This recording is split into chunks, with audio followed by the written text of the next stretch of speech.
Welcome, everybody. We are back with another one of your questions about work. And if you remember, we had a few days, for those of you who've been paying close attention, we had a few days where our questions about work were all about organizing the workplace, a subject of ever-growing importance. And our guest was Jamie White, who's the founder of Unit, unitworkers.com, which is a service that helps people organize, in which Bloomberg Beta is an investor, former union. And I'm Roy, for those of you who are joining for the first time, startup investor in the future of work. And so the final question of this first kind of primer series on organizing, and I hope we'll do a bunch more, is let's assume that I've decided with my coworkers that we want to get together and organize something. We want to make some requests. We want to use the power enshrined under the law to act collectively. We're going to present something, and then the boss is going to respond somehow. And so what's the right way to think about how management, which is the term of art used in the organizing world, although I have some issues with that we can talk about in a minute, but how should I expect the company, the boss, management, however you put it, to respond here? What should I do? It's one of the first questions that people think about, right? Am I going to get fired? Is this just going to work? Are they just going to give us what we want? What is this going to look like when I go to my boss? And it's a big range, right? The law protects you from a lot of things, from retaliation, from any type of collective negotiation, working together with your coworkers. But that doesn't mean that all employers will respect the law, right? And even within the legal responses, there's a lot of different avenues that employers can take. I would largely split them up into three categories. Okay. The first is responding mean, right? So the first is responding with, we're not going to negotiate with you as a group. You need to go vote for a union if you want this, and we're going to fight the union every step of the way. The other side that I think a lot of people don't expect is nice. And this can take a pro-union bent, although a union employer being explicitly pro-union is not legal either. But they can also be nice. Sorry. So if management likes the idea of employees forming a union, when you say that's not legal, I mean, I can have an opinion that's legal. What like management's just not allowed to actively support the formation of the union? Management is not allowed to actively support the formation of a specific union. They're allowed to say we support our employees unionizing, but they're not allowed to say we support our employees unionizing with SEIU. For example. I see. Yes. Okay. And that's because of the formation of company unions, which has a long and varied history. But a lot of employers will also be nice to head off the formation of any type of permanent worker democracy in the meaning workplace. Concede some things.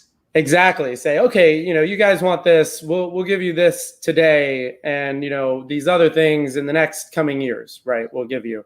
The problem is if you don't get that written down in a contract, you don't know if it's going to happen. So a lot of times the nice approach really is to head off more permanent change down the road. To sort of stall the organizing momentum. Exactly. And sometimes it's also very genuine. They just might forget, right? I mean, no, managers aren't perfect either. Or to be honest, I mean, look, we see this in the VC business. One of the reasons we struggle we are not a traditional corporate VC. We invest like a regular venture firm does, and we have a regular venture firm formation. One of the reasons for that is in a traditional corporate VC, the person who is the manager who makes the investment might not be there when it comes time to, write the second check. And so, somebody does a deal and then they get replaced, their successor isn't necessarily feel that they're going to be bound by the non-legally binding, good faith commitments that their predecessor who may have gotten fired made.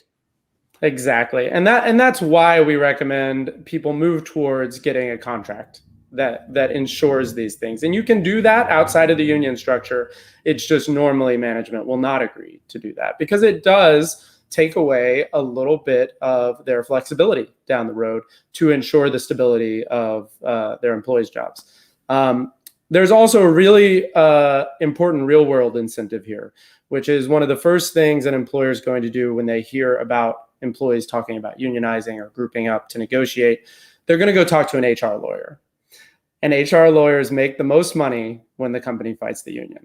And that there's a lot more to do, and it's very easy to take the approach that, hey, this is good for the company because the union's going to make the company management lose power, and so and it's going to make us way more money to fight it. So there's almost always a tendency for lawyers, HR lawyers, to recommend to the company that they fight it and fight it hard. And so normally, even potentially with a well-meaning employer, they're going to get advice that tells them to be on the mean side of this. And so in real world examples, we're supporting a workplace recently, relatively small, right, around 20 people, and their employer ended up spending on average, or not on average, in total, something on the order of $50,000 over the course of a month in an anti-union campaign, lawyers, captive audience meetings, right, which is where they'll bring employees in and talk to them about why they shouldn't unionize. And there can be a number of factors behind how hard an employer fights that. In this case, for example, maybe they were expanding and they thought those 20 people were going to be 100 people, right? And so always expect the worst. Expect, to be split up. Expect to be pulled into meetings and one-on-ones and all of this. Firings can happen, but you should be able to find someone to support you through that. The NLRB will spearhead complaints against employers against firing. And if you're working with unit workers, of course, we'll help you file those complaints and see them through. And so just the emotional experience of it, if I'm doing this new thing that is something that is unfamiliar to me, that I'm trying to learn how it all works, figure out like this organizing effort. And then this boss who does have a bunch of, forget about even just power over me, like who I have to run into at the office, and it's not some big anonymous thing. I mean, take your workplace that you mentioned that has 20 employees who are unionizing. Like, how do people manage that feeling and practice of, we're used to showing up at work and wanting the boss to like our performance so that we can receive the benefits that come from that, raises, promotions, something like that. It seems like a very different nature of interaction when you're setting up something that the boss may perceive to disempower them. And so how do people manage that? So the important thing here, right, is that this is about, as a group, right, coworkers securing negotiation rights for themselves, right? They're not taking anything they don't have a right to here. And so at the end of the day, you're still doing your job well, right? You're going in every day. You are still trying to impress your boss in the sense of doing a great job. And a matter of fact, we recommend everyone that organizes using unit workers, right? Don't do anything that would get you fired normally, unless that has to do with speaking out against, for the unionizing effort. And so do an awesome job, group up with your coworkers. And the most important thing, the most important element of any organizing, negotiation, unionizing success story is the relationship between coworkers. So I would say, lean on your fellow coworkers during this time, make friends with them, right? That relationship with your boss will continue no matter what. That's a certainty. But during this time period, especially, they're going to be trying to likely split employee relationships up, right? And so I would recommend getting really close with your coworkers during this time as a way to build an alternative source of support. Exactly. And then you're going to be at the table with your boss, and you should be, nice and courteous then while asking for all the things you need. Of course. And I mean, I think we're used to having asks from people we work for. Yeah. It just feels like this steps it up to another level. And I guess one way of thinking about this question, if I could just bug you on one more little thing before we lose you, is to what extent, if I'm thinking about organizing, whether a union or just informally organizing, should I think of it as a career limiting move? Like, if my objective, I guess this is one of my issues with quote unquote management, is that the modern workplace isn't so clearly divided between workers and management. You have many people like who organized the Google walkout, who are themselves managers, and therefore may not even be eligible, as I understand it, to unionize under law.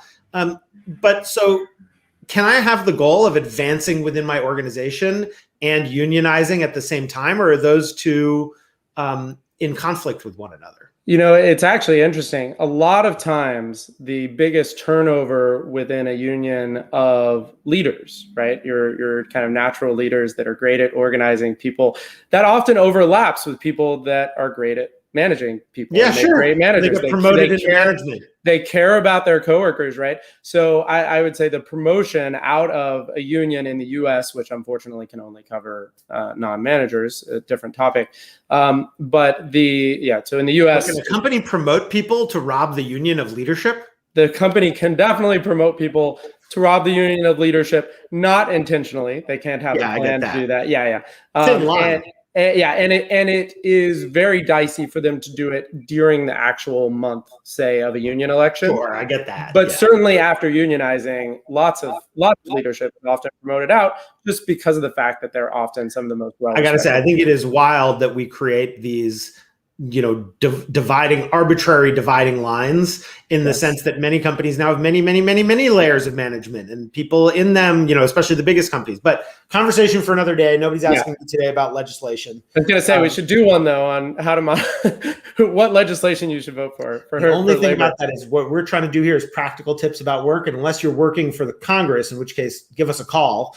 Clean Slate Project and others at Harvard Law School have a whole slate of recommendations. So go there. That's the advice. Go there and take a look at that.